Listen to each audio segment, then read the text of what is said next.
Hello friends, competitors academy channel पर आप सभी का स्वागत है।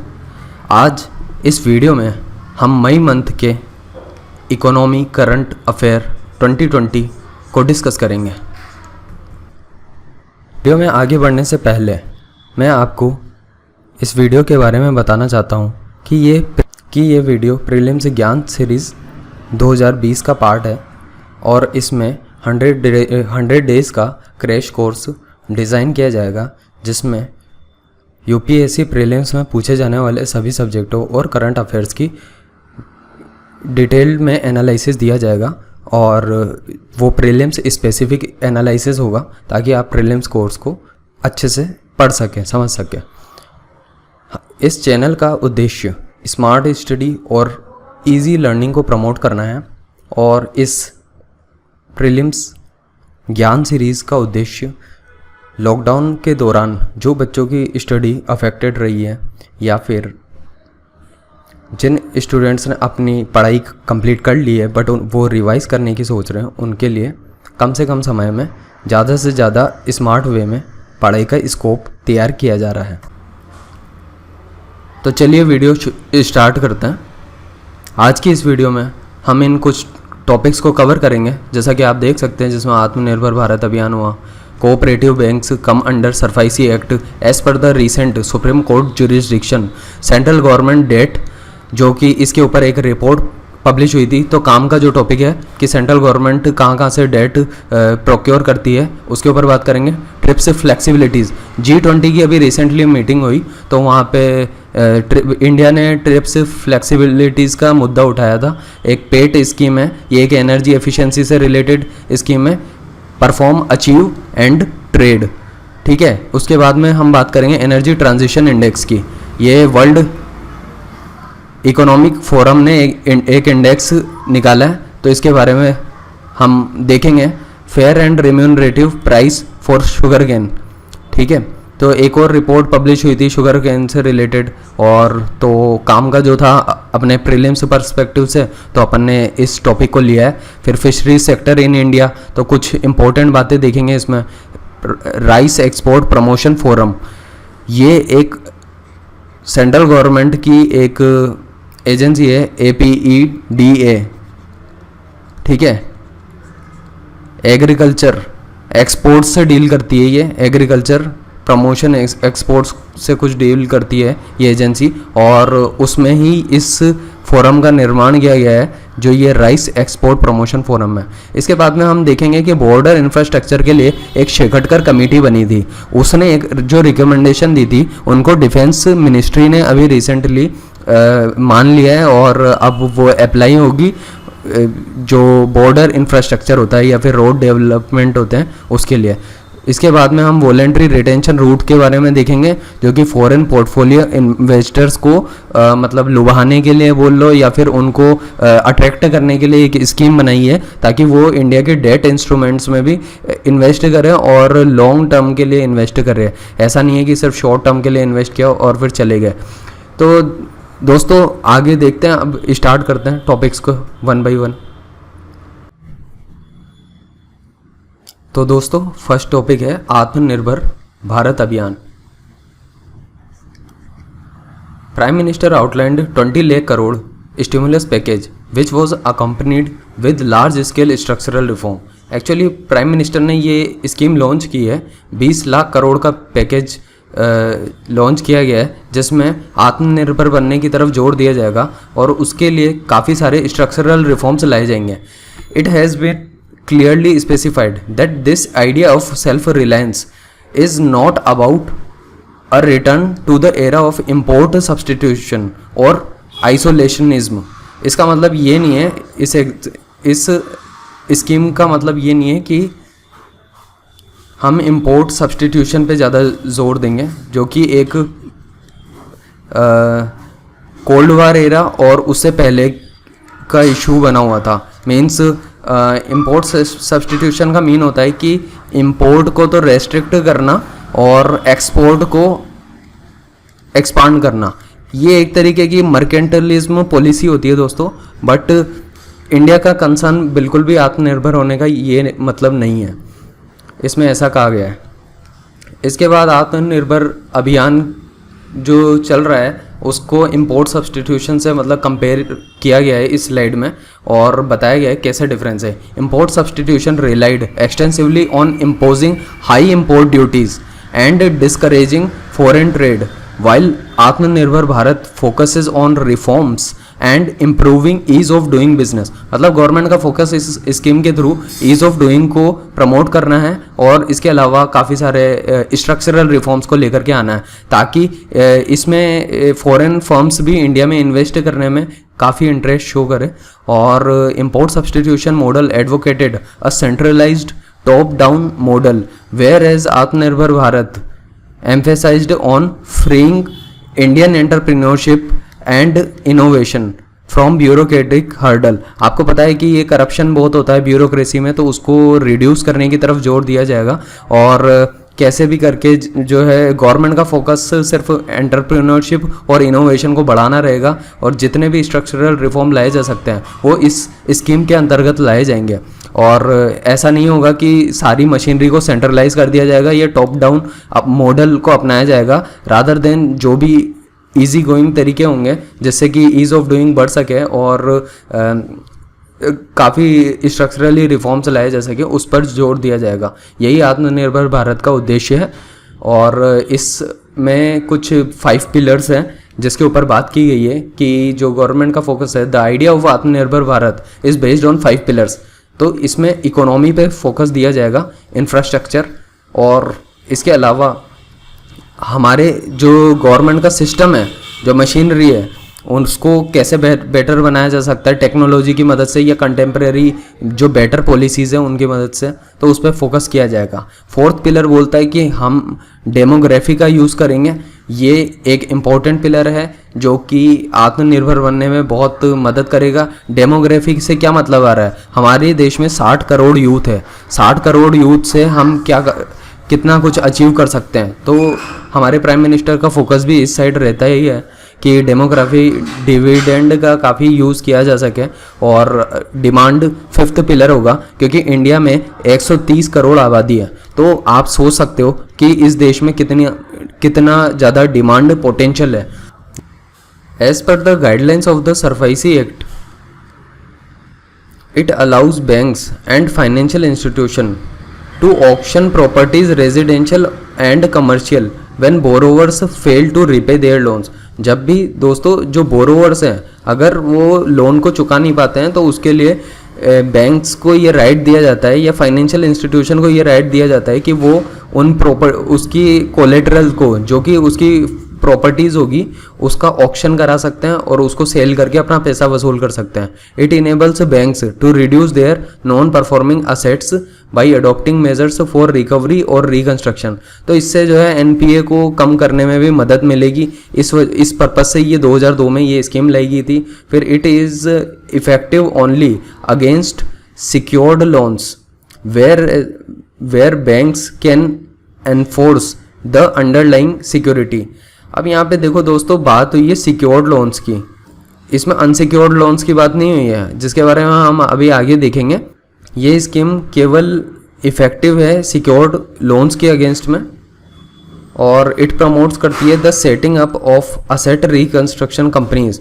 तो कुछ ARC कंपनीज जो होती है, असेट रिकंस्ट्रक्शन कंपनीज, वो इसके अंडर में काम करती है। इसके अलावा कुछ असेट सिक्योरिटाइजेशन कंपनीज है जो भी इस एक्ट के अंतर्गत ही आती है।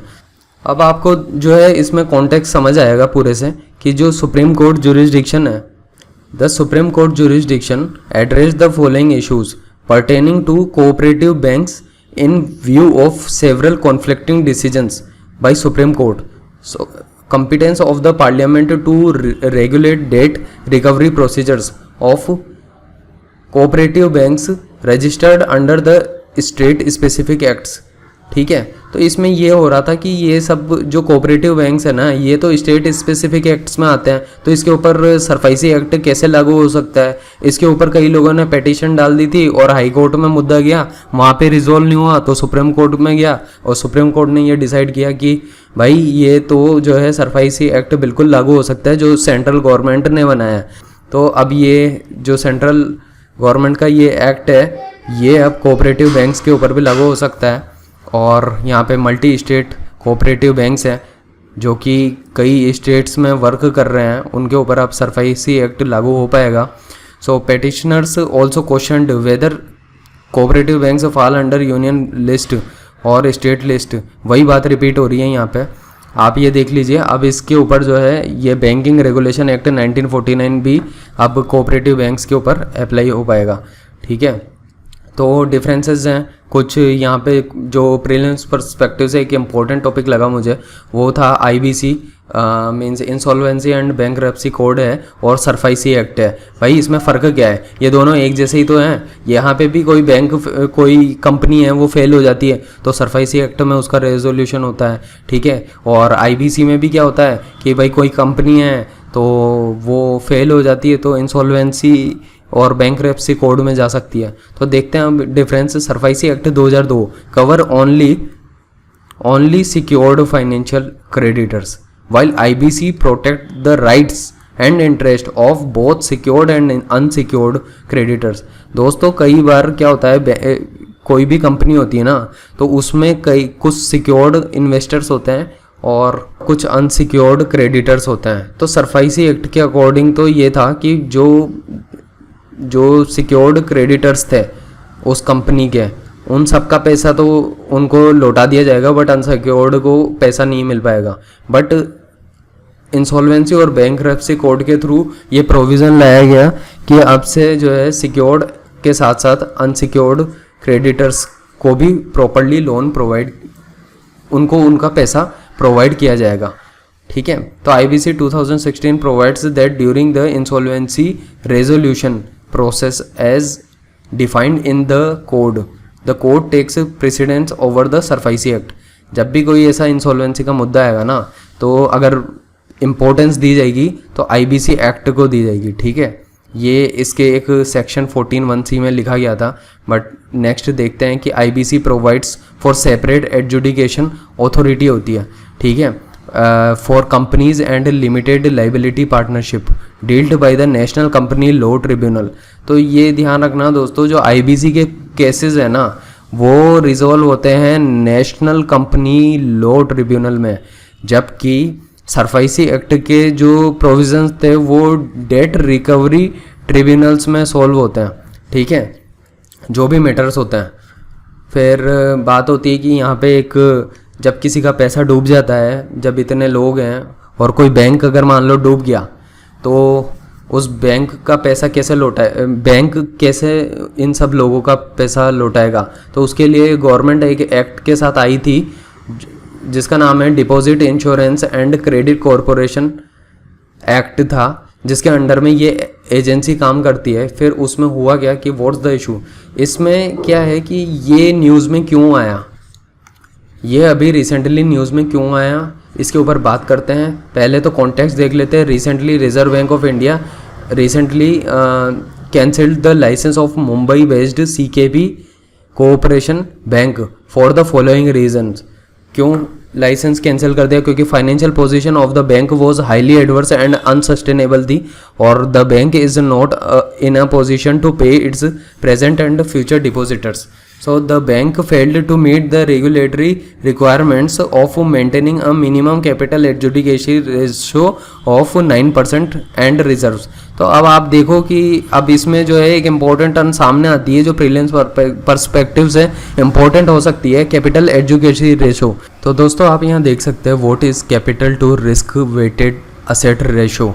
यही कैपिटल एडजुकेशन रेशो होता है। It is the ratio of banks capital to its risk. It is a measure of the amount of a bank's core capital expressed as a percentage of its risk weighted asset। मतलब bank की capital को अगर हम risk अगर उससे divide कर दें तो हमको ये कैपिटल एजुकेशन रेशो मिल जाएगा। और it is decided by the central banks and bank regulators to prevent commercial banks from taking excess leverage and becoming insolvent in the process.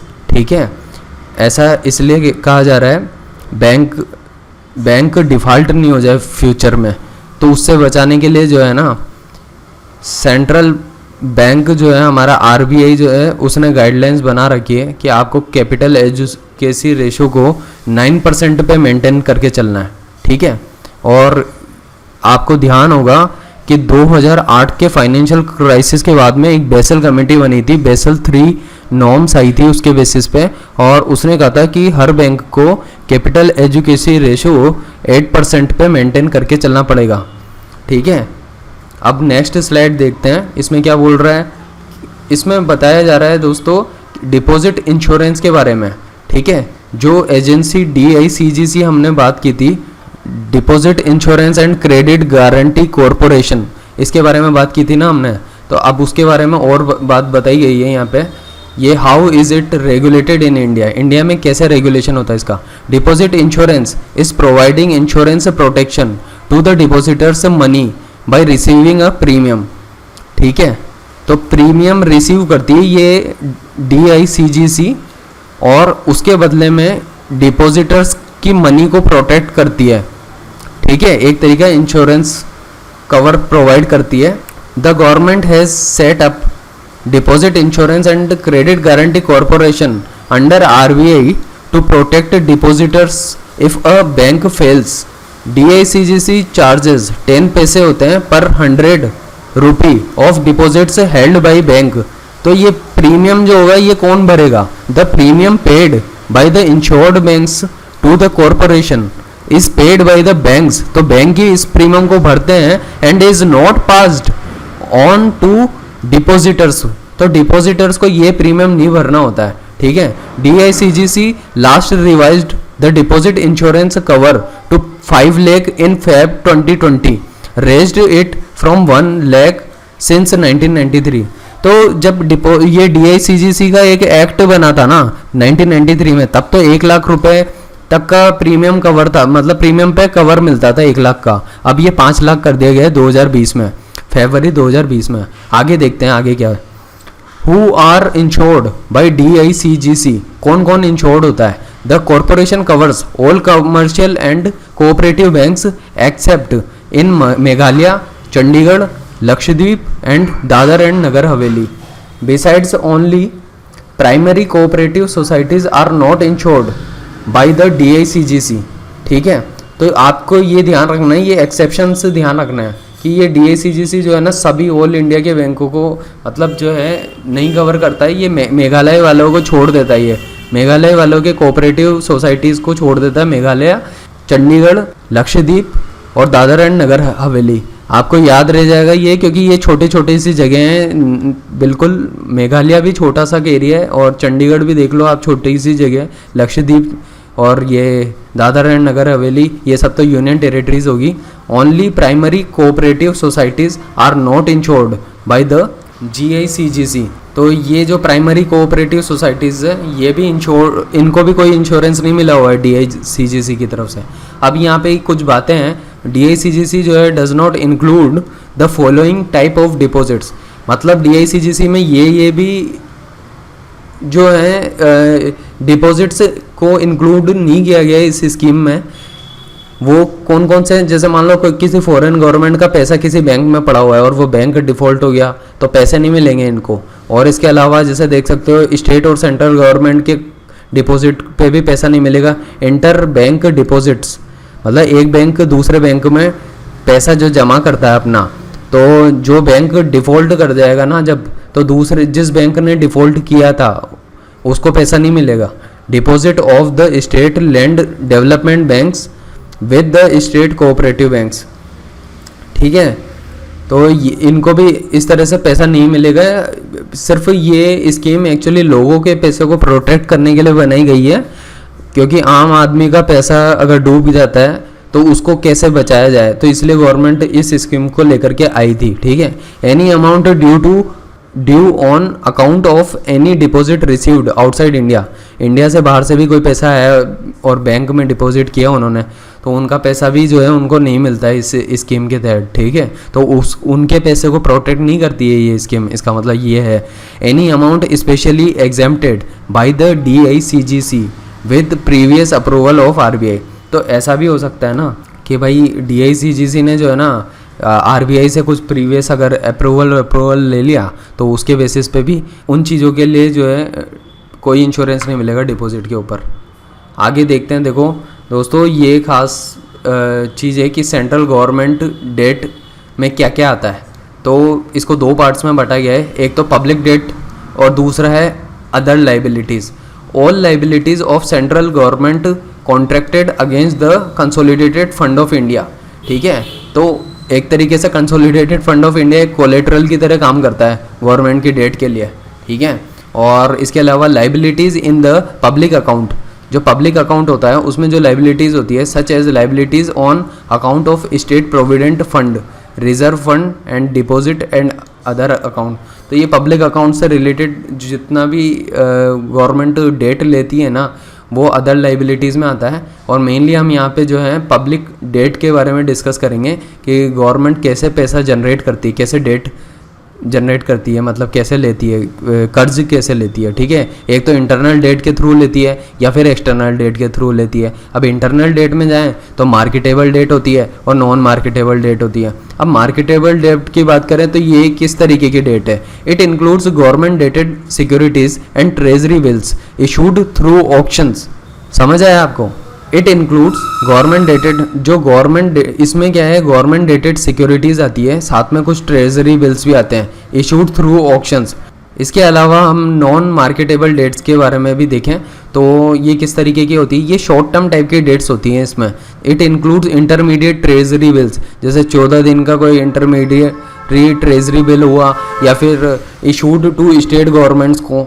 तो ये शॉर्ट टर्म के पॉइंट ऑफ व्यू से होता है, करीब होती है 90 दिन की होती है, या तो 91 डेज़ की होती है, 182 डेज़ की होती है, या फिर 364 डेज़ की होती है, जो आप आगे देख लोगे वो मार्केटेबल डेट्स में आती है। तो गवर्नमेंट ऐसे पैसा प्रोक्योर करती है। ठीक है, लेकिन मान लो अभी शॉर्ट टर्म 10-15 दिन के लिए चाहिए तो ट्रेजरी बिल इशू कर दिए, किसको करेगी? स्टेट गवर्नमेंट्स को दे दिया ट्रेजरी बिल, या UT of Puducherry and select central banks special securities issued against small savings, या special securities issued to public sector banks, EXIM banks.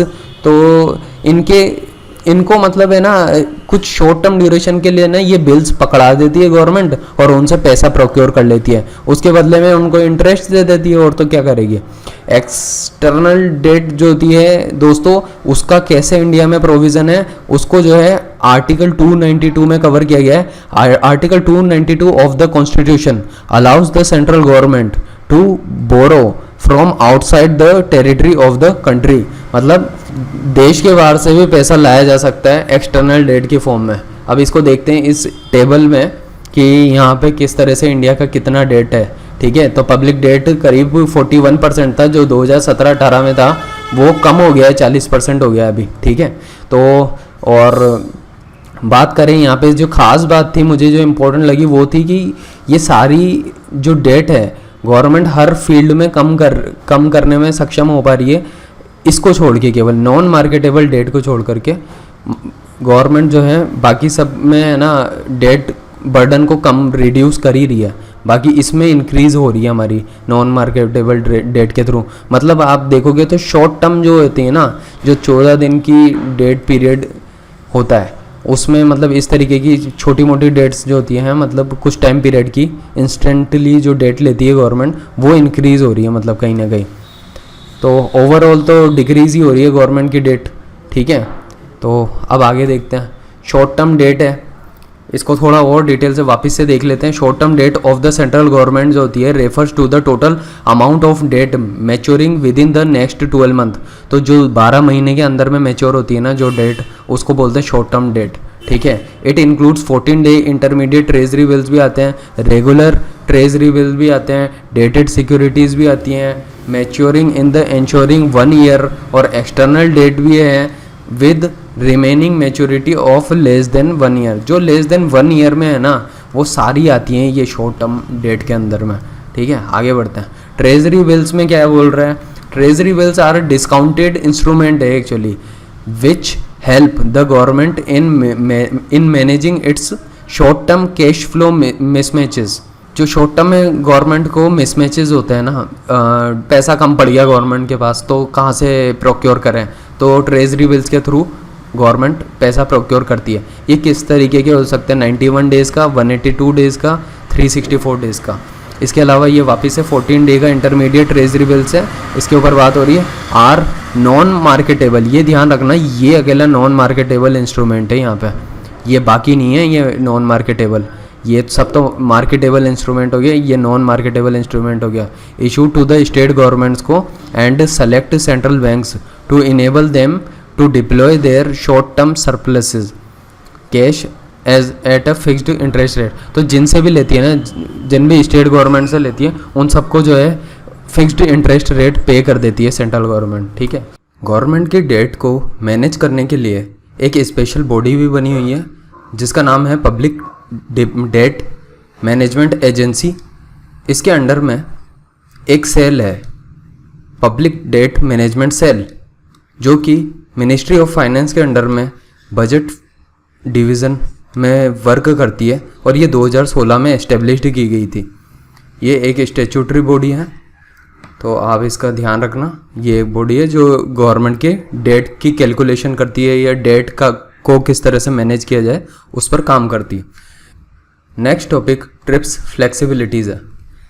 ये टॉपिक ट्रिप्स एग्रीमेंट से डील करता है और इसमें अभी रिसेंटली ये न्यूज़ में आया क्योंकि G20 समिट हुआ था, तो देखते हैं इसमें क्या बोला गया है। India has asked the G20 members to work on an agreement that would enable countries to use the flexibilities under TRIPS, ठीक है। तो इंडिया चाहता है कि एक ऐसा एग्रीमेंट हो, उसके लिए इंडिया ने एक तरीके से सजेशन दिए कि भाई जिसकी वजह से जो ट्रिप्स एग्रीमेंट है और उसके बहुत स्ट्रिक्ट रूल्स हैं उसमें थोड़ा सा ईज़ मिले, मतलब थोड़ा सा रिलैक्सेशन हो, कुछ फ्लेक्सिबिलिटीज़ हो, ताकि दूसरी लीस्ट डेवलप्ड कंट्री और डेवलपिंग कंट्रीज़ जो कि रिसर्च और डेवलपमेंट में उतनी अच्छी नहीं है as compare to developed countries, तो उनको कुछ रिलीफ मिले। तो इसमें ये बोला गया कि India called for an agreement to enable the use of TRIPS flexibilities to ensure access to essential medicine. मतलब ये फ्लेक्सिबिलिटीज़ कुछ एसेंशियल मेडिसिन में हो, ट्रीटमेंट्स में हो and vaccines at affordable prices पे। अब आप सभी को पता होगा कि अमेरिका जो है वो ही चाहता है कि इंटेलेक्चुअल प्रॉपर्टी राइट्स को सब लोग फॉलो करें, तो वो इसको इम्पोज करता रहता है इंडिया और चाइना जैसी डेवलपिंग कंट्रीज़ के ऊपर। तो इंडिया का तो कंसर्न यही है कि भाई जो मेडिसिन्स हैं वो अफोर्डेबल प्राइस पे होनी चाहिए। ऐसा नहीं है कि कुछ कंपनीज़ की मोनोपोली हो जाए और वो बहुत ज़्यादा हाई चार्ज करे कुछ मेडिसिन के लिए। तो इंडिया ने क्या किया था, India uses these flexibilities under patent act 1970 for the public health and emergency purposes. अब जैसे अभी कोविड-19 की इमरजेंसी हुई पड़ी है, तो ऐसे में कोई स्पेसिफिक ड्रग्स की मैन्युफैक्चरिंग के लिए इंडियन गवर्नमेंट पेटेंट एक्ट 1970 का यूज़ करके कुछ फ्लेक्सिबल फार्मा कंपनीज़ को कुछ फ्लेक्सिबिलिटी दे सकती है ताकि वो जेनेरिक ड्रग्स का प्रोडक्शन कर सके। TRIPS flexibilities are policy spaces for countries to mitigate the impact of patents. तो मतलब ये फ्लेक्सिबिलिटीज़ जो है ये कहीं ना कहीं एक मिटिगेशन की तरह काम करती है for against the impact of patents, ठीक है। तो the excessively high price of patented medicine due to lack of competition. अब आपको पता है अमेरिका की कुछ कंपनीज़ का ही है ना, कुछ ड्रग्स के ऊपर बिल्कुल कंट्रोल है और राज बना हुआ है एक तरीके से, और वो जो है उसको पूरे वर्ल्ड में बेचती हैं और अच्छा मुनाफा कमाती है। लेकिन जो लीस्ट डेवलप्ड कंट्रीज़ है अफ्रीका की या डेवलपिंग कंट्रीज़ है इंडिया चाइना टाइप के से, तो जो है ये तो इतनी महंगी महंगी ड्रग्स को परचेज़ नहीं कर सकते ना। तो उस पर्पज़ से ही इंडिया ने ट्रिप्स फ्लेक्सिबिलिटीज़ के लिए इंडियन गवर्नमेंट ने कुछ एग्रीमेंट्स सजेस्ट किए हैं इसमें। अब देखो ट्रिप्स एग्रीमेंट में ये बड़ी ख़ास बात है कि एक दोहा डिक्लेरेशन हुआ था। ये आप याद रखना, यूपीएससी ऐसे ही क्वेश्चन पूछती है। Subsequently Doha declaration on TRIPS and public health पे of 2001 provide some flexibilities in this regard, तो 2001 में जो एग्रीमेंट हुआ था ना, वहाँ पे कुछ फ्लेक्सिबिलिटीज़ दी गई थी। तो flexibilities aim to permit developing and least developed countries to use TRIPS compatible norms in a manner that enable them to pursue. ठीक है, तो कुछ मतलब कुछ रिलीफ दिए थे, कुछ इजी मेजर्स दिए थे कि जो डेवलपिंग कंट्रीज है जैसे इंडिया है, तो वो इमरजेंसी या पब्लिक हेल्थ की जैसे सिचुएशन हो जाती है तो वो किसी थर्ड पार्टी को बोल सकते हैं कि भाई आप जो है ये पर्टिकुलर ड्रग मैन्युफैक्चर करो। So their own public policies either in specific fields like access to pharmaceutical products और प्रोटेक्शन ऑफ देयर बायोडाइवर्सिटी। तो ऐसा नहीं है कि ये सिर्फ फार्मास्यूटिकल प्रोडक्ट्स के लिए ही है, बट ये कोई बायोडाइवर्सिटी का कंसर्न हो जाता है ना, अगर प्रोटेक्ट करना है बायोडाइवर्सिटी को, तो भी ये रूल फ्लेक्सिबल मेजर्स लिए जा सकते हैं। मतलब उस टाइम पे है ना, पेटेंट का जो है राइट को वायोलेट किया जा सकता है। मतलब गवर्नमेंट ही खुद बोल देगी थर्ड पार्टी को कि भाई आप इस चीज़ का प्रोडक्शन शुरू कर दो, तो वो प्रोडक्शन शुरू कर देंगे। जैसे स्पेसिफिकली कहें तो फार्मा सेक्टर में जेनेरिक ड्रग्स इंडिया में मैन्युफैक्चर होती है, तो वो पेटेंटेड जो ड्रग्स है उसका एक तरीके से वायोलेशन ही है। बट इमरजेंसी और हेल्थ जो कंडीशंस होती हैं, मतलब अभी कोविड-19 जैसी, तो ऐसे में तो ये मेजर्स मतलब इंडिया अपनी तरफ से ले ही सकता है। और आपको ध्यान रखना है कि पेटेंट एक्ट 1970 का यूज़ करेगा इंडिया उस केस में। In establishing macro economic institutional conditions that support economic development. ये तो कुछ खास पॉइंट नहीं है, ये कुछ इम्पोर्टेंट है। ये दो कॉन्सेप्ट है, मुझे लग रहा है कि कहीं ना कहीं चांसेस है इन दोनों में से किसी से प्रीलिम्स में क्वेश्चन बन भी जाए। एक तो है कंपलसरी लाइसेंसिंग। इस कॉन्सेप्ट को अच्छे से समझना आप। Compulsory licensing enables a competent government authority to license the use of patented invention to a third party और government agency without the consent of the patent holder. मतलब बात वही है जो मैंने अभी थोड़ी देर पहले कही कि इंडिया जो है, अगर कोई ऐसी इमरजेंसी हेल्थ सिचुएशन हो जाती है ना, तो अपने यहाँ की किसी कंपनी को बोलेगा कि भाई तुम इस पर्टिकुलर ड्रग को मैन्युफैक्चर करो, और उसके लिए इंडिया को जो है उस किसी कंपनी की, जो अमेरिका की कंपनी होगी, उसका कंसेंट लेने की ज़रूरत भी नहीं होगी जिसके पास उस पर्टिकुलर ड्रग का पेटेंट हो। ठीक है, अभी एक पैरेलल इंपोर्टेशन का कॉन्सेप्ट आता है। पैरेलल इंपोर्टेशन ये भी नया कंसेप्ट है और इसको आप ध्यान से पढ़ें। It is importation without the consent of the patent holders of a patented product marketed in another country either by the patented holder और with the patent holder's consent. ठीक है, तो इट इनेबल्स करता है एक्सेस टू अफोर्डेबल मेडिसिन होता है, because there are substantial price differences between the same pharmaceutical products sold in different market. तो इस पूरे में मुद्दे की बात ये निकल के आती है पैरेलल इंपोर्टेशन में, कि अगर मान लो अमेरिका है, उसकी कोई कंपनी है और वो इंडिया में भी उसकी कंपनी चल रही है और चाइना में भी चल रही है। ठीक है, और हो सकता है कि चाइना में उस ड्रग्स की रेट जो है 1000 रुपये के अराउंड हो और इंडिया में 1200 रुपये के अराउंड हो। तो इस तरीके से ये 200 रुपये जो एक्स्ट्रा चार्ज है ना, वो कंपनी नहीं ले सकती है और इंडियन गवर्नमेंट ऑटोमेटिकली कुछ जो है इसकी प्राइस को रिड्यूस करवा करके 1000 रुपीज़ करवा देगी। तो ये जो है इसी कॉन्सेप्ट को बोलते हैं पैरेलल इंपोर्टेशन। मतलब पैरेलल होनी चाहिए जो भी है, आप जो भी ड्रग्स की प्राइसेस चाइना में ले रहे हो या किसी भी और भी कंट्री में ले रहे हो, उतनी इंडिया में लोगे। ऐसा नहीं है कि ज़्यादा या कम कुछ चलेगा। ठीक है, अभी देखो नेक्स्ट देखो ये क्या है, ये एक इंटरेस्टिंग पॉइंट था जो मुझे मिला है। इसमें यह था कि extension of transition period for least developed countries. The amendment of to Doha Declaration extended the transition period for least developed countries for implementation of the TRIPS obligation to 2021।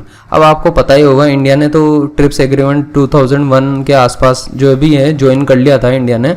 But ये जो लीस्ट डेवलप्ड कंट्रीज़ है, मतलब मान लो Africa की countries है, तो उनके लिए थोड़ी सी छूट दे रखी है कि आप लोग ट्रिप्स एग्रीमेंट को जो है 2021 तक ज्वाइन कर सकते हो। तो ये भी पॉइंट है एक, ठीक है। अब थोड़ा सा बेसिक जान लेते हैं ट्रिप्स एग्रीमेंट के बारे में, क्योंकि कई बार क्वेश्चन यूपीएससी आस्क कर चुकी है इस सेक्शन से। तो trips agreement which came into effect in 1995 में, ठीक है। आपको पता होगा वर्ल्ड ट्रेड ऑर्गेनाइजेशन भी 1995 में बनी थी उरुग्वे राउंड के बाद में।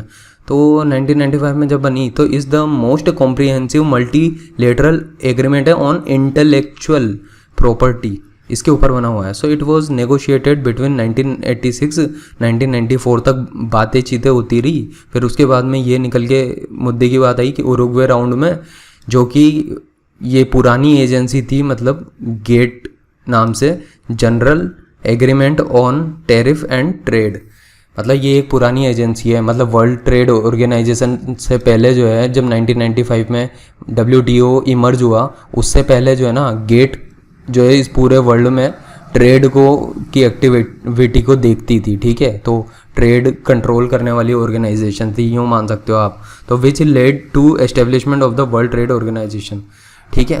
तो इसका ओरिजिन भी यही हुआ, ये उरुग्वे राउंड से ही हुआ। फिर क्या हुआ इसमें, it sets out the minimum standards of protection to be provided by each member. Agreement is in line with the main convention of the WIPO, ठीक है।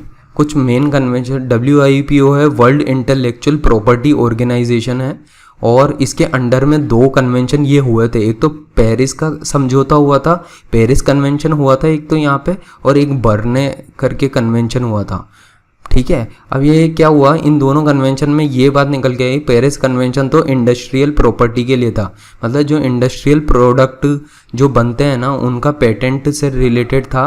और बर्ने कन्वेंशन जो है लिटरेरी वर्क और आर्टिस्टिक वर्क से related था। अगर मान लो किसी ने बुक लिखी हो, उसको कॉपीराइट चाहिए हो, तो ये कॉन्सेप्ट जो है बर्ने कन्वेंशन से आया था, ठीक है।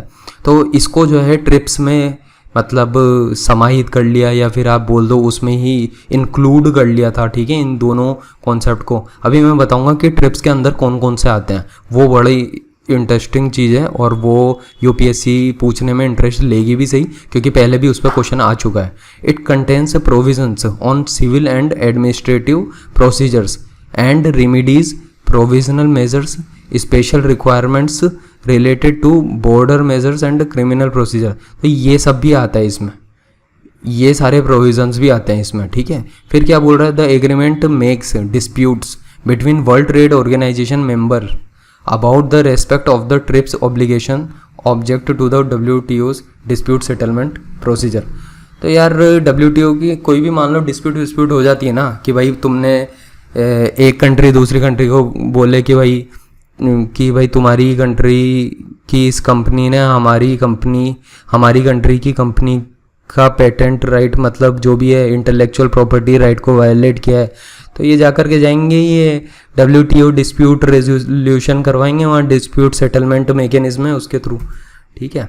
आगे बढ़ते हैं। तो ये क्या है कि ये जो मैं बोल रहा था ना आपको इंटरेस्टिंग चीज़, वो ये है कि भाई ये the areas of intellectual property that is covered. तो ये सारी जो है ना ट्रिप्स के अंदर में कवर्ड की गई है। इस पर पहले भी यूपीएससी ने क्वेश्चन पूछा है, फिर पूछ सकती है। कॉपीराइट एंड रिलेटेड राइट्स, एक तो कॉपीराइट को कवर करती है, ट्रेडमार्क को, जियोग्राफिकल इंडिकेशन को, आप बार बार न्यूज़ में जीआई टैग पढ़ते रहते होंगे, वही है ये चीज़। और फिर इंडस्ट्रियल डिज़ाइन को, न्यू वेराइटी ऑफ प्लांट्स को, तो जैसे नई प्लांट्स की वेराइटी आई है वो भी इंटेलेक्चुअल प्रॉपर्टी राइट्स में ही आएगी, ठीक है। फिर ये layout design of integrated circuit, अभी आजकल देखो आप कितनी टेक्नोलॉजी आ रही है।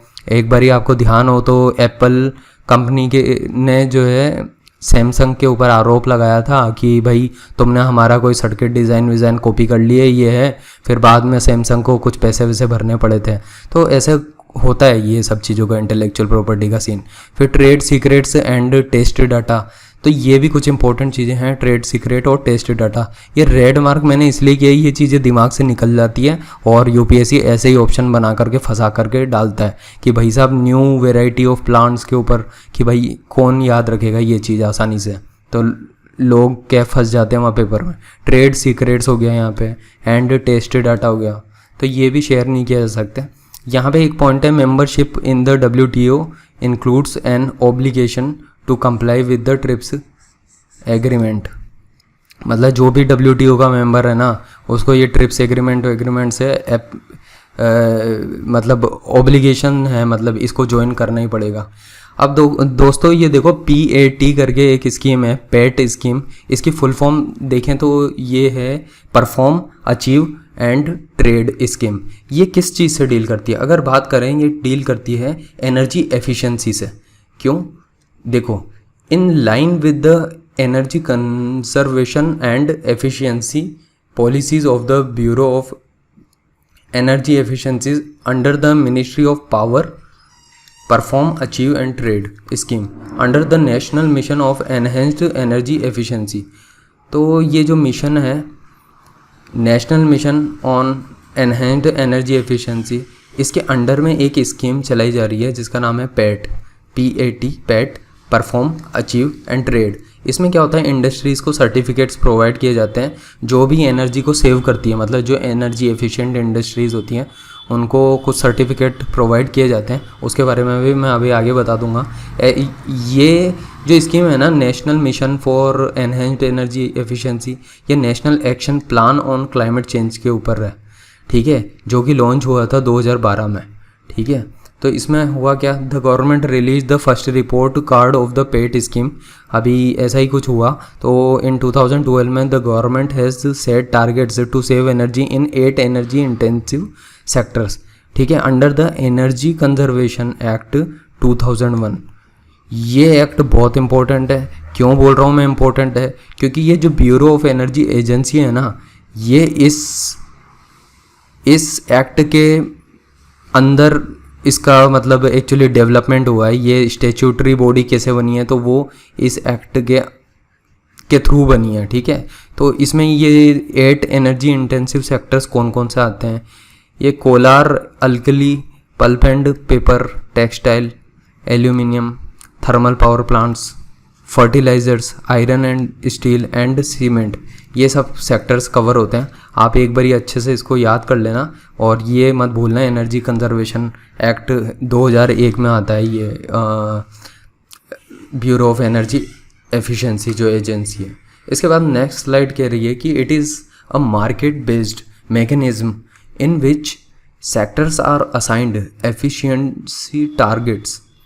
The industries which successfully surpasses the assigned targets are given incentives in the form of energy saving certificates. मैं इन्हीं सर्टिफिकेट्स की बात कर रहा था, एनर्जी सेविंग सर्टिफिकेट। तो ये इसी स्कीम में दिए जाते हैं, पेड स्कीम में। और जो सर्टिफिकेट है वो कब दिए जाते हैं? जब इंडस्ट्रीज़ कुछ जो उनका डिज़ायर्ड टारगेट दिया हुआ है कि भाई आपको 20 मेगावाट बिजली सेव करनी है, ये अचीव कर लिया तो इनको फॉर एग्जांपल के लिए मैं ये जस्ट एक एग्जांपल है, ठीक है, उनको एक सर्टिफिकेट मिल जाएगा, इसका एनर्जी सेविंग सर्टिफिकेट मिल जाएगा। So these energy saving certificates are tradable हो सकते हैं एट 2 एनर्जी एक्सचेंजेस में। एक तो पावर एक्सचेंज इंडिया होती है, एक इंडियन एनर्जी एक्सचेंजेस होती हैं, ठीक है। तो यहाँ पे जो है इन 2 जगहों पे इन सर्टिफिकेट्स को ट्रेड किया जा सकता है। मतलब कोई बंदे को ज़रूरत है तो वो आकर के बाय कर लेगा, जिसने बहुत सारे सर्टिफिकेट इकट्ठे कर लिए वो यहाँ के सेल कर देगा। सिंपल सी बात, इंडियन एनर्जी एक्सचेंज में। So those industries which fail to achieve the assigned efficiency targets can buy the ESC, यही एनर्जी सर्टिफिकेट जो हैं यहाँ पे, from any of the 2 energy exchanges, ठीक है। अब ये क्या चीज़ है? Central Electricity Regulatory Commission is the market regulator है, ठीक है। आप ये बात ध्यान रखना कि जो इलेक्ट्रिसिटी है वो उसका रेगुलेशन करने की ये एजेंसी है, ठीक है, सेंट्रल इलेक्ट्रिसिटी रेगुलेटरी कमीशन। पूरे देश की इलेक्ट्रिसिटी सप्लाई का रेगुलेशन यही कर रही है बैठ के। और ब्यूरो ऑफ एनर्जी एजेंसी जो है ना, वो एडमिनिस्टर करती है for the trading of energy saving certificates, ठीक है। ये पोसो को क्या है, अब देखें, इसको देखते हैं। Power System Operation Corporation Limited has been appointed किया गया है। पता है ये कोई ना कोई PSU है, ठीक है, ये लिमिटेड लगा हुआ है तो मतलब कोई कंपनी है। Has been appointed as registry for making designated consumers as eligible entities for trading energy saving certificates and book keeping of energy saving certificates. ठीक है, तो ये इस तरीके से कोई तो कंपनी असाइन करनी पड़ेगी ना, जो जा कर के आप देख सकते हो कि भाई इनको सेल करेगी, बाई करेगी, करवाने में मतलब मीडिएटर का रोल प्ले करेगी। तो ये यही काम करती होगी और बीच के पैसे ले लेती होगी, यही काम होते हैं जनरली, ये गवर्नमेंट कंपनी होगी। फिर आगे बढ़ते हैं, energy consumption scenario in India. थोड़ा ये भी देख लेते हैं यार, क्योंकि इंडिया अब जो है एक थर्ड लार्जेस्ट एनर्जी कंज्यूमर की तरह इमर्ज होके आया है। ये ऐसी चीज़ है ना, यूपीएससी को बहुत पसंद होती है। ठीक है, in the world after United states of America and China. ठीक है, तो India also ranks highest in the terms of growth rate of energy consumption. बात हो रही ग्रोथ रेट के मामले में, एनर्जी कंजम्पशन में भी इंडिया हाईएस्ट है, हाईएस्ट याद रखना, हाईएस्ट है। ठीक है, और ये ध्यान रखना कि थर्ड नंबर पे है एनर्जी कंज्यूमर में। आगे बढ़ते हैं, देखो ये एक और स्कीम टाइप से ही है, unlocking national energy efficiency potential. ठीक है, ये किसके अंडर में हो रहा है, ये सब BEE क्या है, ये ब्यूरो ऑफ एनर्जी एजेंसी है। ठीक है, एनर्जी एफिशिएंसी। ठीक है, has developed a national strategy plan बनाया उन्होंने, अनलॉकिंग किया है national energy efficiency potential activities to operationalise it would not only focus on available technology to make improvements but would also include relatively new technologies. ठीक है, मतलब ये है कि जो एनर्जी को एफिशिएंट बनाने के लिए ये लोग ना टेक्नोलॉजी का भी यूज़ करेंगे, इसी बारे में बात कर रहे हैं। अब कैसी टेक्नोलॉजीज़ का यूज़ करेंगे, तो आप यहाँ पे देखो ई मोबिलिटी टेक्नोलॉजी हो सकती है, फ्यूल सेल व्हीकल हो सकते हैं, integration of renewable and storage, net zero buildings बन रही हैं आजकल, एटसेट्रा। ये सब चीज़ों का यूज़ करती है for decarbonising various sectors of the economy. अभी समझ आ रहा है, ये डीकार्बोनाइजेशन सारा खेल कार्बन एमिशन से तो बचाने का है, क्योंकि आजकल एनवायरमेंटल नॉर्म्स बहुत सख्त होती जा रही है, आपको पता है, ऑल ओवर द वर्ल्ड। तो इसलिए ये ऐसे इनिशिएटिव इंडिया की तरफ से लिए गए। चलो आगे बढ़ते हैं, एनर्जी ट्रांजिशन इंडेक्स 2020। मैंने इसके बारे में पहले भी बात की थी दोस्तों, अभी भी बता रहा हूँ, ये वर्ल्ड इकोनॉमिक फोरम की तरफ से बनाया जाता है। ठीक है, और ये पब्लिश किया जाता है। ठीक है, तो इससे ज़्यादा इसमें जानने लायक और कुछ भी नहीं है। आपको भी पता है कि यूपीएससी किस तरह से इस तरीके के क्वेश्चन हर साल पूछे जा रही है। तो ऐसे रैंडम क्वेश्चनों के जवाब ना कई बार ये वर्ल्ड इकोनॉमिक फोरम निकल के आता है। ठीक है, वर्ल्ड इकोनॉमिक फोरम। आगे बढ़ते हैं, अभी क्या है दोस्तों, एक इसमें शुगर केन इंडस्ट्री को लेकर के एक रिपोर्ट पब्लिश हुई थी। तो वहाँ से कुछ बातें जो हैं मुझे जो इंटरेस्टिंग और काम की लगी, जो यूपीएससी प्रीलिम्स के पर्सपेक्टिव से पूछी जा सकती है कि भाई ये फेयर एंड रिम्यूनरेटिव प्राइस जो होती है ना फॉर शुगर केन के लिए, ये ऐसे कौन से पैरामीटर है जिनके बेसिस पे डिसाइड होता है। अब ये देखें तो cost of production of sugar cane इसके बेसिस पे डिसाइड होगा। मतलब ये सब पैरामीटर्स आपको याद करने हैं।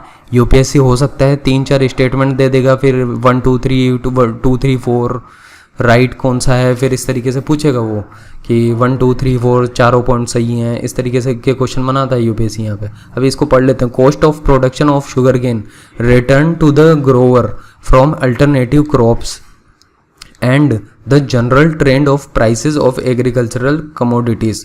ठीक है, तो जो भी अल्टरनेटिव क्रॉप्स है, ये ऐसे पॉइंट ना बड़े कंफ्यूजिंग हो जाते हैं वहाँ पे पेपर में। Return to the grower from alternative crops and the general trend of prices of agriculture commodities.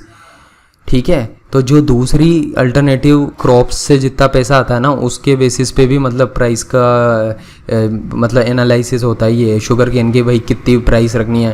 Price का मतलब क्या है, एमएसपी की प्राइस या एफआरपी बोलते हैं ना, जो ये फेयर एंड रिम्यूनरेटिव प्राइस, उसकी बात हो रही है। तो availability of sugar to consumers at a fair price. ठीक है, कि जो ग्राहक हैं एट द एंड पे उनको कितने रुपए में पड़ेगी शुगर, ये चीज़ का भी ध्यान रखा जाएगा। और price at which sugar produced from sugar cane is sold by sugar producer. भाई शुगर जो प्रोड्यूस कर रहा है वो कितने में सेल कर रहा है, उस प्राइस को देखेंगे, तो उस हिसाब से भी देखेंगे। फिर recovery of sugar from sugar cane. भाई शुगर केन आपको पता है गन्ना होता है, गन्ना शुगर केन, उससे ही शुगर का क्रिस्टल फॉर्म में ट्रांसफॉर्मेशन होता है। तो इस पूरे प्रोसेस में कितना पैसा खर्च हो रहा है भाई,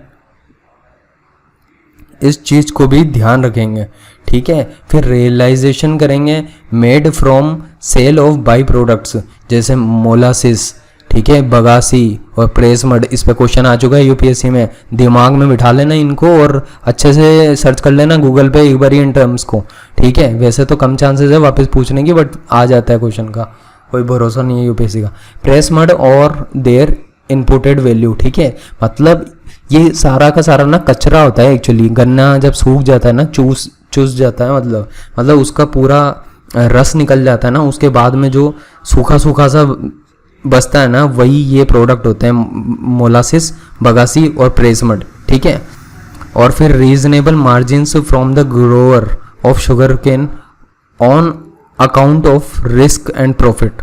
तो ये भी एक पॉइंट है जिसके बेसिस पे ये डिसाइड होता है कि भाई क्या फेयर एंड रिम्यूनरेटिव प्राइस होगी शुगर केन की। अब आगे बढ़ते हैं, कुछ जो काफ़ी इंपॉर्टेंट पॉइंट मुझे लगे उनमें से ये एक पॉइंट ध्यान रखना अभी इन कुछ पॉइंट्स को। जैसे India has the largest area under sugar cane, ठीक है, लार्जेस्ट एरिया है, बार बार बोल रहा हूँ मैं, लार्जेस्ट एरिया है in the world, but the yield per hectare is extremely low है and is even lower in North India than South India. दोस्तों मेंस में एक बारी शायद क्वेश्चन पूछा भी जा चुका है इसी पॉइंट पे कि भाई नॉर्थ साउथ इंडिया में ऐसा क्या है जो नॉर्थ इंडिया से ज़्यादा प्रोडक्शन होता है, ठीक है, शुगर केन का। तो आप देखो, आप खुद भी कुछ सर्च करो, मेहनत करो, क्योंकि मेंस का क्वेश्चन है, ठीक है। क्या क्या रीजंस थे सब कुछ जानो, क्योंकि ये तो प्रीलिम्स की है मेरी सीरीज़, तो इसलिए प्रीलिम्स पे ज़्यादा फोकस देके कवर कर रहा हूँ। अभी देखो, तो ये ध्यान रखना आप, लार्जेस्ट एरिया इंडिया में होता है जो शुगर केन प्रोडक्शन का। फिर changes in levy of duty, ये क्या है, ये पॉइंट वो हैं कि गवर्नमेंट ने अपनी तरफ से शुगर केन के प्रोडक्शन को अच्छा करने के लिए कुछ इनिशिएटिव लिया है, जैसे changes in levy of duty. तो इम्पोर्ट ड्यूटी जो थी वॉज इंक्रीज कर दी गई from 50% to 100% and along with the removal of 20% export duty. मतलब इंडियन गवर्नमेंट ने सोचा कि भाई हम जो है ना इम्पोर्ट जो होता है उसको कम कैसे कर सकते हैं, तो चलो ठीक है ड्यूटी बढ़ा दो, 50% से 100% कर दी। फिर उसके बाद में बोल रहे हैं कि भाई एक्सपोर्ट जो ड्यूटी लगाते थे हम, ठीक है, कि शुगर के ऊपर 20%, उसको भी हटा दिया है, तो अब हम एक्सपोर्ट अच्छे से कर सकते हैं। इसके अलावा कैसे और गन्ने का मतलब है ना और महत्व दिया जाए, तो इथेनॉल ब्लेंडिंग अगर की जाए ना तो इससे भी बड़ा फ़ायदा मिलता है। तो गवर्नमेंट एक स्कीम लेके आई, ठीक है, उसमें क्या था, central government notified the mandatory बना दिया, अनिवार्य है, अनिवार्य 10% इथेनॉल को ब्लेंडिंग मतलब घोल दो पेट्रोल के साथ में, मिक्स कर दो अक्रॉस द कंट्री। तो 10% तो पेट्रोल में जो है इथेनॉल ही होती है, ठीक है, जिसका ये इथेनॉल ब्लेंडिंग प्रोसेस से जो होता है ना प्रोडक्शन होता है। तो ये सब गन्ने से ही आ रहा है, देख लो। New biofuel policy in 2018 allows sugar mills distilleries to make ethanol from cane juice, molasses, food grains, potato etcetera, ठीक है। तो इस तरीके से बायोफ्यूल पॉलिसी जो है अभी 2018 में आई थी, तो इन सब का यूज़ करके ये बायोफ्यूल का प्रोडक्शन करना है इनको, जो कि इथेनॉल का प्रोडक्शन है, मतलब एक तरीके से। It also envisages an indicative target of 20% blending करनी है ऑफ इथेनॉल की इन पेट्रोल में, और 5% ब्लेंडिंग करनी है और बायोडीजल की इन डीजल में बाय 2030। 2030 तक का एक गवर्नमेंट ने टारगेट रखा हुआ है, इसको अच्छे से रट्टा मार लो कि भाई 20% की ब्लेंडिंग करनी है पेट्रोल में और 5% की ब्लेंडिंग करनी है बायोडीजल में, ठीक है। कब तक, 2030 तक। यूपीएससी क्या करेगा, 2020 तक लिख देगा और आपका ऑप्शन गलत आप सही टिक करके आ जाओगे, वो गलत निकलेगा ऑप्शन, ऐसे होता है। फिशरी सेक्टर्स इन इंडिया, अब देखो दोस्तों ये भी न्यूज़ में चल रहा था, क्योंकि फिशरी सेक्टर के ऊपर एक तो पॉलिसी आई है अभी एक गवर्नमेंट की, और ठीक है, और इसके बारे में काफ़ी अच्छे इंटरेस्टिंग पॉइंट है, जो कि देखो India is the second largest producer है इन फिशरी सेक्टर में, सेकंड लार्जेस्ट, नंबर 1 पे कौन है? चाइना ही होगा यार, और कौन होगा? There are 2 branches of fisheries sector, namely inland fisheries, जो कि छोटे छोटे पॉन्ड वॉन्ड बना लेते हैं और वहाँ पे फिशेस को एक्चुअली का प्रोडक्शन करते हैं। दूसरी होती है मरीन फिशरीज। तो सोच के तो ऐसा लगता है कि समुद्र इतना बड़ा है तो मरीन से ही जो है सबसे ज़्यादा फ़िश मिलती होगी, लेकिन दोस्तों ऐसा नहीं है। इनलैंड जो वाटरवे है ना, हमारे जो इनलैंड फिशरीज होती है उससे 65% कंट्रीब्यूशन है from the inland sector and rest from marine fishing से आता है, बाकी बचा खुचा मरीन फिशिंग से आता है। तो फिशरीज बीइंग स्टेट सब्जेक्ट है। आपको भी पता होगा और पता होना भी चाहिए कि फिशरीज डिपार्टमेंट को जो है ये एग्रीकल्चर हुआ ये स्टेट सब्जेक्ट होता है, ठीक है, स्टेट सब्जेक्ट है ये। और the states play a pivotal role in fisheries governance में। तो वाइल इनलैंड फिशरीज जो होती है are fully managed by state governments, ठीक है। कौन मैनेज कर रहा है इसको? State governments. And marine fisheries are a shared responsibility between central and coastal state union territories. ये बड़ा महत्वपूर्ण पॉइंट है दोस्तों, क्योंकि ऐसी चीज़ें ही हमारे दिमाग से मिस हो जाती है और हम भूल जाते हैं कि मरीन फिशरीज जो है ना दोस्तों, मतलब समुद्र से जो मछलियाँ पकड़ी जाती हैं वो क्या है, उसमें जो कोस्टल स्टेट है उसके साथ साथ ना सेंट्रल गवर्नमेंट का भी रोल रहता है, ठीक है। कैसे रहता है आगे देखते हैं। Coastal state union territories are responsible है for development, management and regulation करने के लिए of fisheries in the sea water inside the 12 nautical mile 22 kilometre territorial limit, ठीक है। मतलब मान लो तमिलनाडु के कोस्ट से आप है ना ज़्यादा से ज़्यादा 22 किलोमीटर तक फिशिंग करने के लिए जा सकते हो। तो इसमें स्टेट गवर्नमेंट की अपने को अंडर गाइडेंस में चलेंगे अपन, ठीक है, या स्टेट गवर्नमेंट्स के रूल्स को हम फॉलो करेंगे। और सेंटर इज़ रिस्पॉन्सिबल है for the development, management and regulation of fisheries in the economic zone. ये होता है इकोनॉमिक जोन वाटर होता है यहाँ पे, बियॉन्ड 12 नॉटिकल माइल्स से लेकर के जो 200 नॉटिकल माइल्स है, ठीक है। अब ये देखो ये इंडिया है ना, तो ये तो हो गया 12 किलोमीटर यहाँ तक का। फिर ये 12 किलोमीटर से लेकर के जो है ना, ये मान लो 200 माइल्स तक जो है ना, ये यहाँ पे सेंट्रल गवर्नमेंट के जो भी रूल्स होंगे ना उसके अकॉर्डिंग ही होएगा ये सारा काम। ये स्पेशल ये इकोनॉमिक जोन होता है, मतलब, ठीक है।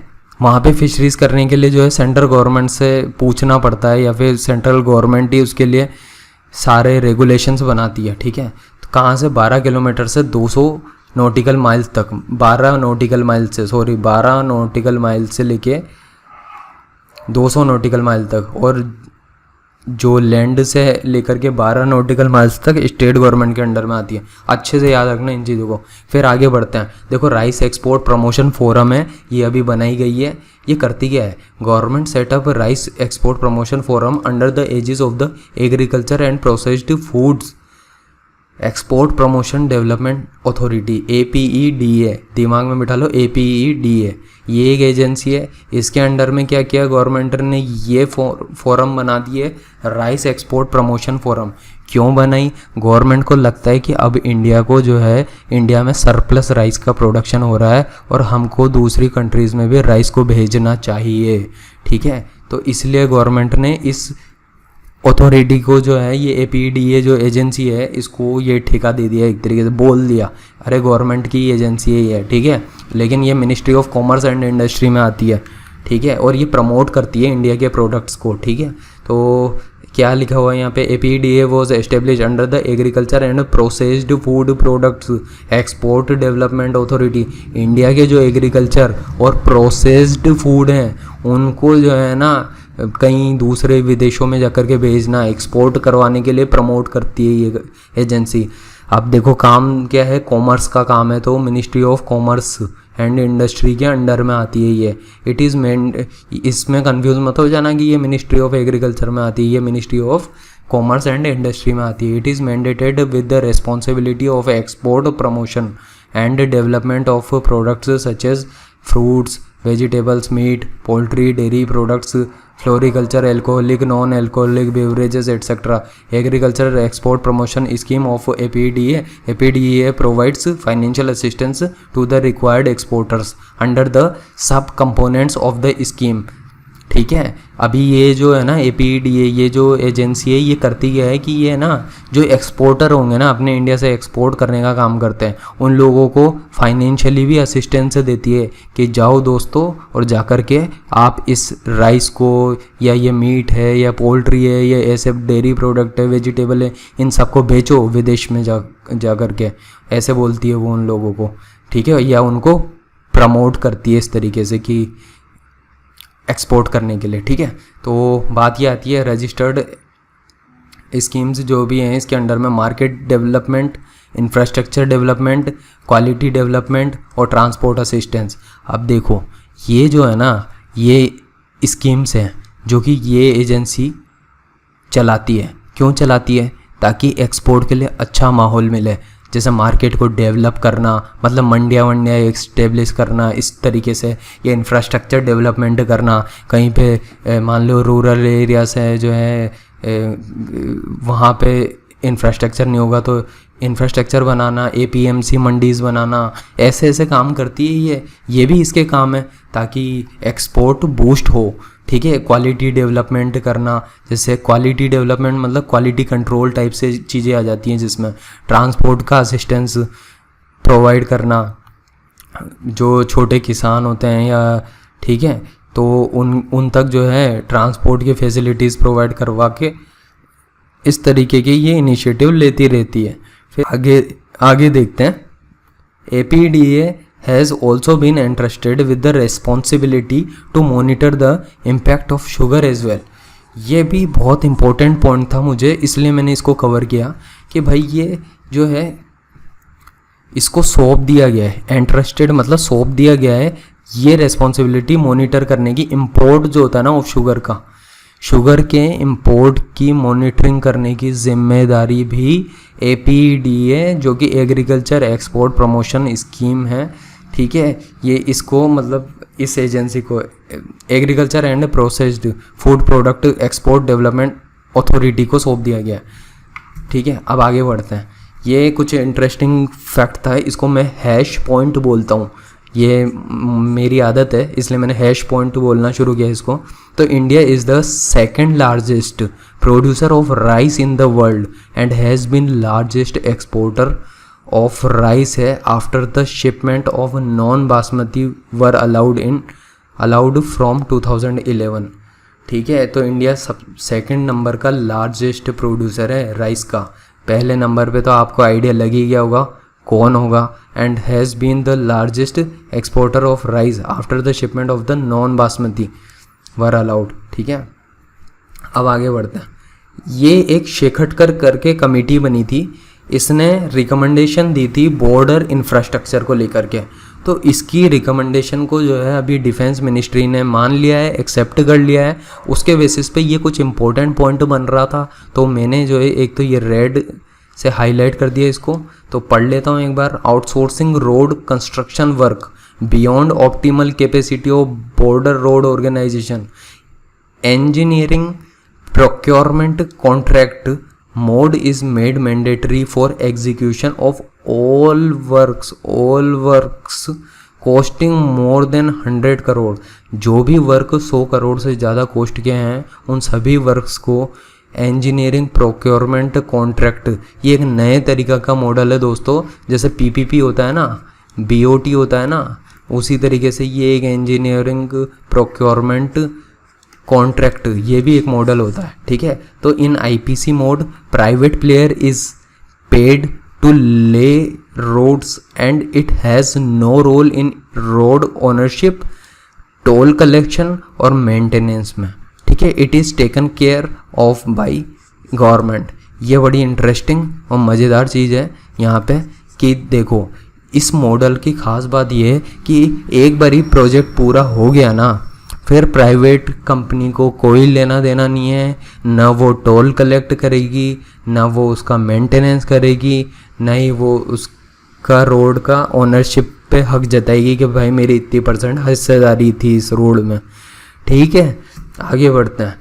ये एक बड़ा इंटरेस्टिंग पॉइंट था दोस्तों, voluntary retention route for foreign portfolio investor. अब देखो गवर्नमेंट के पास ना अभी कुछ टाइम पहले ये समस्या आई कि भाई जो FPI है, जो फॉरेन पोर्टफोलियो इन्वेस्टर है, वो अपना पैसा ले जाते जा रहे हैं इंडिया से।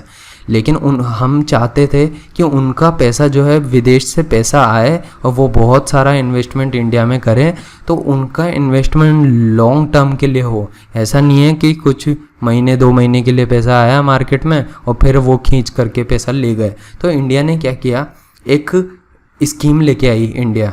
ठीक है, इसका नाम था वॉलंटरी रिटेंशन रूट।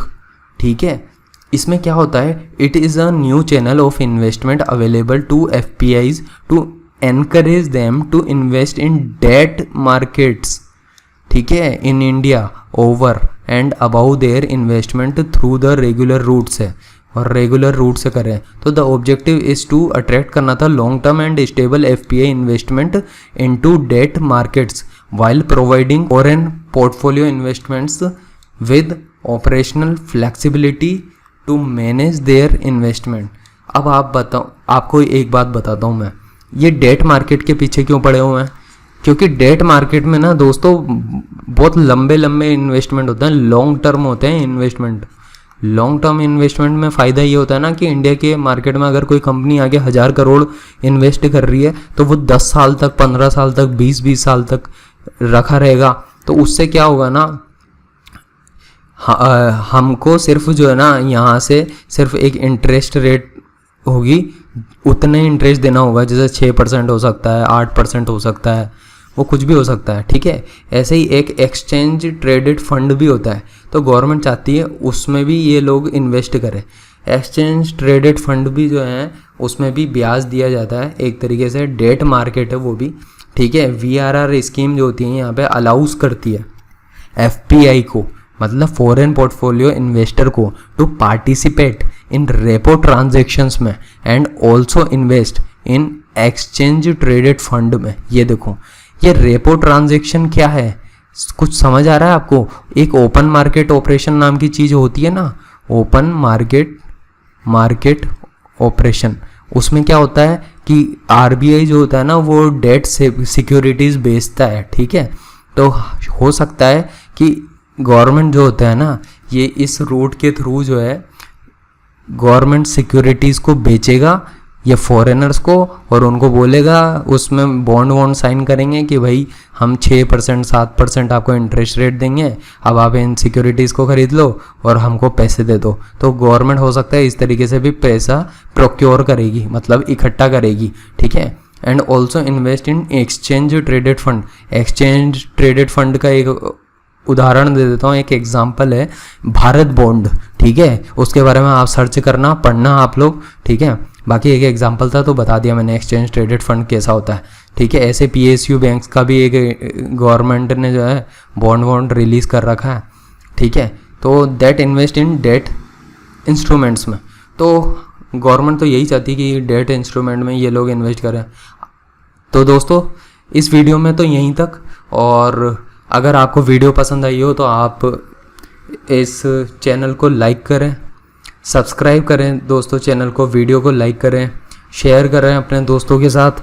ये एक नया इनिशिएटिव है, मैं अपनी तरफ से बेहतर वीडियो को बनाने की कोशिश कर रहा हूँ, और मैं जितना अच्छे से UPSC प्रीलिम्स की वीडियोस बना सकता हूँ मैं अपनी तरफ से पूरी कोशिश करूँगा।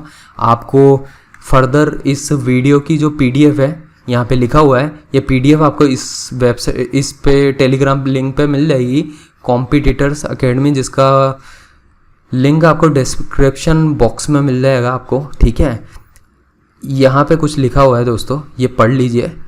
आपका जब भी मन करे, जो भी क्वेश्चन पूछना हो, आप फ्री माइंड से आप यहाँ पे वीडियो के कमेंट बॉक्स में लिखें और हमको बताएं क्या क्वेरी है। दोस्तों अभी तक आपने वीडियो देखी है हमारी, तो उसके लिए बहुत बहुत शुक्रिया। मिलते हैं नेक्स्ट वीडियो में, और नेक्स्ट वीडियो दोस्तों एनवायरनमेंट से रिलेटेड होगी, पहले ही बता देता हूँ, तो अलर्ट रहना। ओके दोस्तों, थैंक यू वेरी मच।